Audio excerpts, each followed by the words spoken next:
And the story that we broke to you earlier today, the Indian government has stepped up its efforts to successfully bring out every single stranded Indian student that's currently in Ukraine. 4 top central ministers have been identified and ordered to immediately fly to the border countries to personally oversee the evacuation of Indian nationals. Hardeep Puri, Jyotiraditya Scindia, Kiren Rijiju and General VK Singh are shortly heading to Ukraine's neighbouring nations, that is Poland, Slovakia, Hungary, Romania, to coordinate evacuation operations on priority and personally. These ministers will be going there as special envoys of India. Several Indian nationals have claimed that they have been harassed at the border while trying to move out of Ukraine. Many of them are still waiting for flights to get out of cities like Bucharest and Budapest. The 6th Operation Ganga flight with 240 Indian nationals on board has reached Delhi from Budapest in Hungary. The government's termed its mission to bring back all stranded Indians as Operation Ganga, and several flights have been arranged to bring back all Indian nationals who number in excess of 16,000. 2 Indigo flights will arrive from Bucharest and Budapest on March the 1st, and 3 Air India flights will return on March the 1st to March the 3rd from Romania's capital, Bucharest.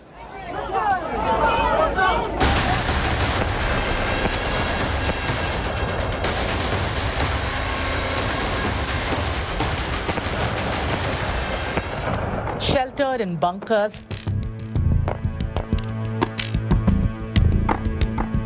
jostling at the border. ऐसे बस 2-3 दिन से भूखे पड़े हैं यहाँ पे, खाने का भी इंतजाम नहीं है। अभी सारी भीड़ मैं बिल्कुल 4 घंटे से लाइन में लगे हैं, पर कोई मतलब नहीं है लाइन में लगने का। वापस भेज। Waiting to be airlifted.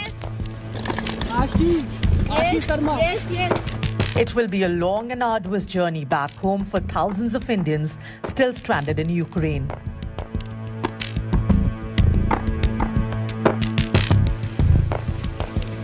Several students who managed to cross the border to Poland alleged harassment at the border. We have suffered in that situation. We were for 2 days on the borders. Like, they spent whole night, whole day only to the border, and they're not eating anything. They are just getting all because of that we are here. please help me. Many others are awaiting help at the Bucharest airport.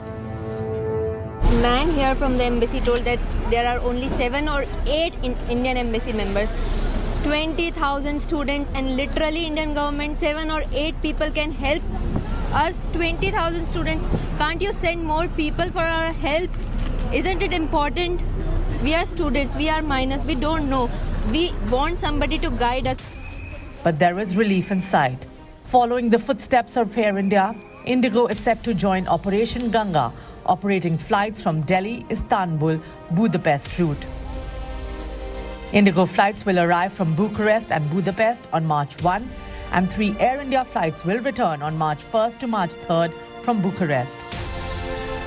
We identified land evacuation options through 4 neighbouring countries, Hungary, Poland, Romania and Slovakia.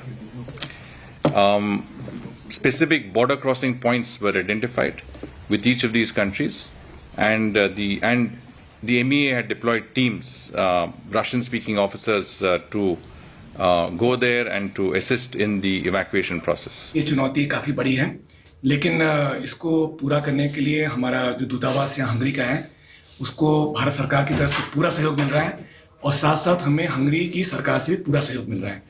हमारे विदेश मंत्री की यहाँ की विदेश मंत्री से बात हुई है, और उसमें उन्होंने उनको अनुरोध किया है कि हमें जो उनका जो कॉन्सुलेट जनरल है उस रोड में और बाकी जो उनकी सिस्टम्स हैं उनके जरिए हमें सहयोग मिले, और वो पूरा मिल रहा है। Welcome back everyone. Very happy to have all of you back safe and sound, back in our motherland. On behalf of Prime Minister Narendra Modi ji, both Muralidharan ji and I are present here to welcome you back. On Sunday, an evacuation flight landed in Delhi from Bucharest with 198 passengers on board. But there are others who are still waiting for a safe flight home. मैं इस time Kharkiv में हूँ और हम यहाँ पे अपने hostel के नीचे वाले बंकर्स में फंसे हुए हैं। यहाँ पे हमारे पास खाने पीने का सामान भी अब ख़त्म हो रहा है, तो हमारी इंडियन गवर्नमेंट से ये गुजारिश है कि हमें यहाँ से जल्द निकालें। Lavina Tandon in Bucharest and Ashutosh Mishra in Budapest. Bureau Report, India Today.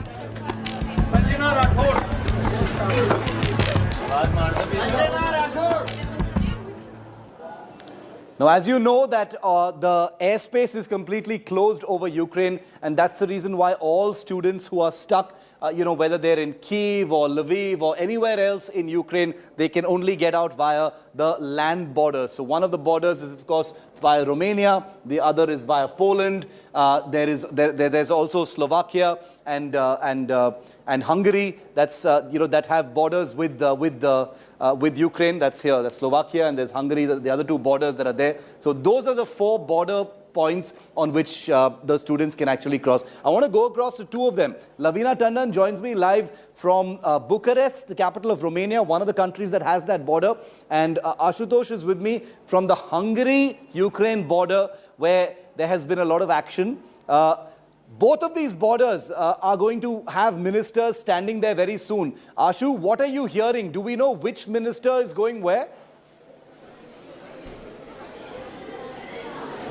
Well, Shiv, that will be known later when the ministry officially announced that who will be sent to which country. But of course, since 4 of them have been assigned, and there are 4 countries which share their border with the Ukraine, Romania, Slovakia, Hungary, and of course Poland. And now the situation really turns volatile, and looking at the chaos that is happening at multiple pockets. Now this place, Zahony, is the last village of Hungary, right located at the Ukrainian border. And a train just few minutes ago arrived from Ukraine via Chop. And look at the kind of chaos that we are seeing totally. It's not totally commotion. There's mostly women, children, those who have been carrying, and all night since I've been here, they were sleeping on the floor. No food, no water, nothing to eat. Again, you see the Indian nationals, Nigerians, Ukrainian, and several other countries who have been just walking. Somehow they managed to escape from the eastern part, of course, Kyiv and Kharkiv, and the central part, and that has been really a worst experience. They are afraid, they are under scare. Now most of them also planning to return back, as they believe they have to fight back. Again, one of the student who was in the southern part of Ukraine is joining me here. Where are you basically from? I'm from Odisha. Okay, so how did you manage to reach here? It was a really difficult journey. We traveled it's 4 of us, and we traveled in a train, and we traveled to Lviv, then Uskrod.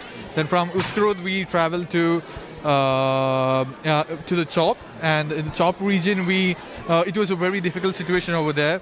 It was so much of rush from Nigerians, all of the countries members. So let me tell you, Shiv, Chop, that falls under the Ukraine. Right before, in the previous bulletin, I was right exactly at the point that was the border post, and Chop is totally chaos, totally choked up with a huge inflow of the foreign nationals, including the Ukrainian, those who just want to escape here. And now what next plan? I can see a lot of Indian students here. What next plan? The next plan is to take a train to Budapest, and from there I think we'll get the help. We'll get the help of Indian Embassy, and we are expecting a fruitful accommodation and food, because we haven't had our good food for the past 2 days. We were traveling. Past 2 days, several students, forget about the Indian students alone, most of the foreign nationals, also the Ukrainian, they haven't had food. It was just all, a desperate attempt to escape from the, threat zone, just move out from to the safer places. And that has been really challenging, and particularly the weather, that's minus temperature, that is more making it worse to vulnerable. But here, if you see in these images, Shiv, a totally chaotic scene. One train which has just arrived, another is about to land in maybe in the next 30 minutes, and this totally flooded. So every moment that you see here is totally flooded with the Ukrainians, other foreign nationals who are just trying to evacuate and leave Ukraine and go back to the safer places. And that is what we are seeing. Full of, we have seen women, children crying. Ashu, stay with me. Ashu, stay with me. Just a moment ago, I spoke to some students. These are students that you've just you heard from inside Hungary. They've successfully crossed over from inside war-torn Ukraine. They're inside Hungary now. I want to play out for you this conversation I had with a group of students before I go to Lavina, of students who are in Kiev at this point of time and are still waiting to be pulled out. Take a look at this. Hi, Rochelle, Astha, Mariam. Good to see you guys doing okay. I hope you're okay. I hear that the embassy has contacted you guys. Can you tell us what's happening next? We are doing What okay, next? and embassy and our university coordinated to facilitate our evacuation from here. We are supposed to be evacuated today, and as soon as the curfew lifts in the city, we are going to be evacuated. Already waiting downstairs. Most of the students are already on the ground floor. They're waiting just for the mayor to announce the curfew has been lifted and will be walking towards the Vokzalna station. Okay, and you guys have heard just now that the government has sent 4 ministers. They've sent 4 ministers. Has anyone informed you of that? 4 government ministers from India are going to be flying to the border nations around Ukraine. That's Poland, Hungary, Romania, and Slovakia, to coordinate personally for the pulling out of students like yourselves. So that's actually really good news. That's actually really good news. The retired Major Samar Toor had informed us, and he had guided us from last 2 to 3 days. He had guided us about how to function and how to battle everything, and he has given us advices about putting the flags and how to save up supplies. Yes. So he had told us about this as well. Okay, absolutely. You know, Major Samar Toor is a former soldier. You've seen him here on India Today in the last few days as well. Good friend of mine. Very good advice that he's been giving to students. Very noble gesture of him. Can you tell us more, guys, about how you're spending your time? All 3 of you can speak and tell me, how are you spending your time amidst all that shelling? You're in a city which is being shelled. How are you, how are you coping with all the anxiety? And your parents must be worried as well. We basically try to console each other. We always keep talking about how we're going to go home and how everything is going to be fine. We even have mental breakdowns, and we ourselves console each other. We keep telling each other that we'll be fine. Even if one cries, the other starts crying. We, while crying as well, try to console each other that we will be fine. Eventually, we will reach home. We will meet our parents. We keep giving each other the hopes. For us, we were always 50-50. Because no one knew what's going to happen. Even now, we don't know what's going to happen next.